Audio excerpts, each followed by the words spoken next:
cronometrarea viitoarei prăbușiri financiare din 2024, contextul, cauza și impactul prăbușirii financiare. O prăbușire financiară nu are loc fără niciun motiv. Prăbușirile financiare și crizele nu sunt scântei într-un vid care mor aproape fără preaviz. Trebuie să existe un eveniment anterior. Chiar dacă nu este foarte vizibilă, întotdeauna există o cauză. Acest videoclip îl continuă pe precedentul cronometrarea viitoarei prăbușiri financiare în 2024.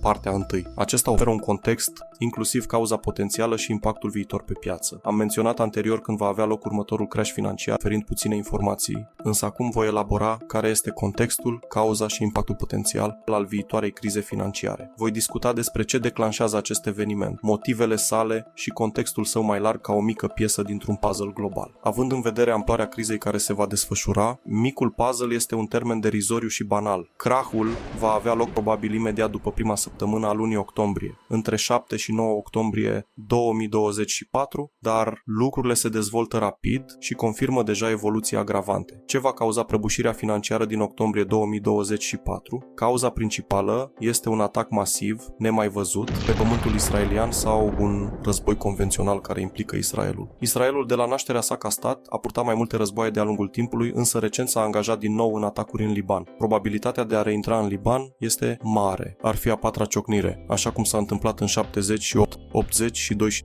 2006. Acest nou război va amenința stabilitatea Orientului Mijlociu. Percepția publicului este critică și ar putea provoca de asemenea complicații suplimentare. Contextul. Aceste atacuri nu sunt neapărat reprobabile, dar mijloacele lor sunt. Publicul larg, ONU și alte forme de guvernare și organizații ale drepturilor civile. Văd doar jumătatea plină a paharului, victimele colaterale umane. Această acțiune este importantă căci, deși Libanul ascunde pionii proxy Hezbollah a Iranului și privită din exterior, pare o epurare etnică. Este și dilema Israelului, pentru că, așa cum a subliniat un YouTuber, însăși existența Israelului depinde de provocarea de războaie și de câștigarea de teritorii suplimentare atât în Palestina cât și în nordul Israelului, chiar și pentru a spera să reziste unui război mai amplu, mai târziu. Altfel, ar putea cădea foarte repede. Scurtă istoria Israelului. Theodor Herzl a propus crearea statului Israel în cartea sa din 1896, Der Judenstaat, The Israeli State în engleză. Dar statul nu s-a înființat în ciuda temerilor tot mai mari de antisemitism în Europa, cu mult înainte ca naziștii să vină la putere în Germania, în ianuarie 1933. De la crearea sa, cu ajutorul fostului imperiu, Marea Britanie, mai precis cu ajutorul ministrului său de externe britanic, Arthur Balfour, Israel a avut parte de multă animozitate și pe bună dreptate. Israelul trebuia să ocupe teritoriul Palestinei, astfel că noul stat creat a trebuit să ocupe 50 și 5% din pământul Palestinei, în timp ce statului arab i-a fi revenit doar 45%.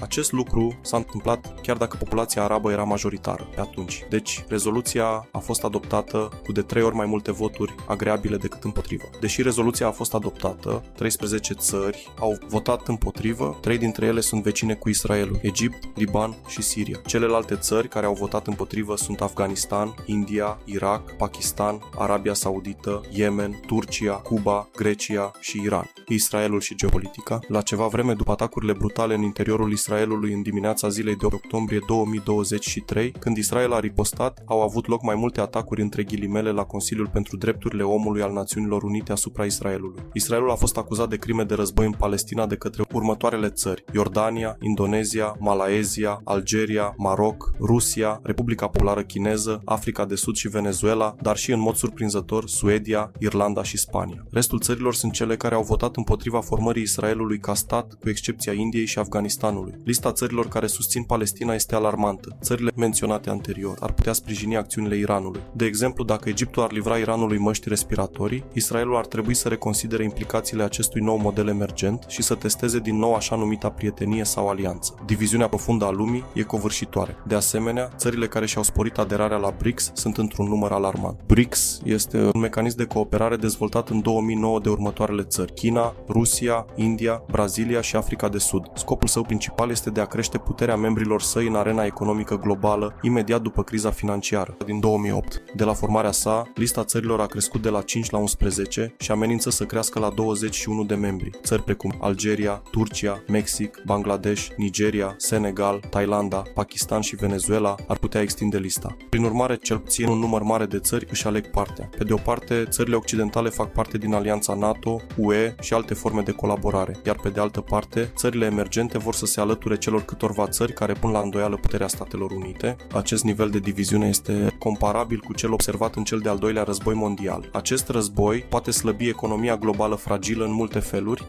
când va escalada războiul. Anticipez că atacurile vor escalada în continuare, complicându-se potențial în apropierea datei de 2 octombrie 2024. Efecte potențiale. Piețele de petrol. Țițeiul va crește foarte mult, dar inflația cauzată de prețul energiei nu se va produce imediat. Probabil că vor dura săptămâni înainte de a-și face simțit efectul, provocând daune grave companiilor foarte dependente de prețul său. Acum, în funcție de gravitatea războiului, dacă ar exista o declarație de război sau alte elemente agravante, celelalte atacuri ar păli în comparație cu acest război masiv. Presa a subliniat că atacul ar trebui să aibă loc la sfârșitul lui august 2024, dar războiul nu a venit atunci. Așadar, țițeiul a scăzut $10 per baril, mai mult sau mai puțin. Prețul țițeiului a revenit ușor după un contraatac al Hezbollah. Israelul a atacat Libanul în perioada 17-18 septembrie 2024, folosind pagere și walkie-talkie, provocând 42 de morți și peste 3000 de răniți. Cu toate acestea, acest atac din octombrie este semnificativ. Nu este un contraatac, unul izolat. Nu este un atac de ping-pong cum au fost cele ce au urmat atacului din 8 octombrie 2023. Conform analizei mele, dacă și numai dacă prețul țițeiului depășește nivelul 111,04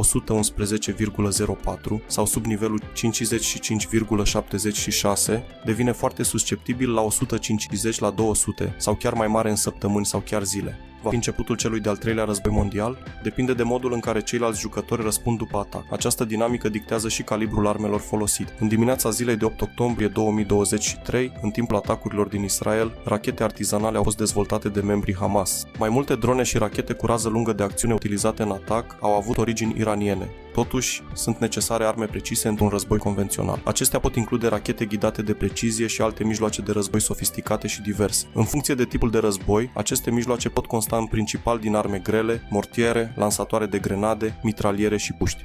Încă nu a fost stabilit dacă Iranul are provizii vaste de aceste arme, dar cu siguranță au puști, arme cu rază medie și lungă de acțiune. De asemenea, nu este clar dacă Iranul și-a dezvoltat capacitățile nucleare. O amenințare nucleară va schimba tipul de război, dacă este cazul. Israelul a încercat ani de zile să șteargă orice cursă pentru dezvoltarea nucleară în Iran. A bombardat bazele militare ascunse din Iran și a sabotat orice încercare în această direcție. Totuși, dacă lucrurile se complică și mai mult și, să spunem, Israelul invadează Libanul, poate că țara se va confrunta cu o opoziție puternică din partea țărilor arabe. În acest fel, invazia în sine ar fi scânteia supremă a celui de-al treilea război mondial. Aliați.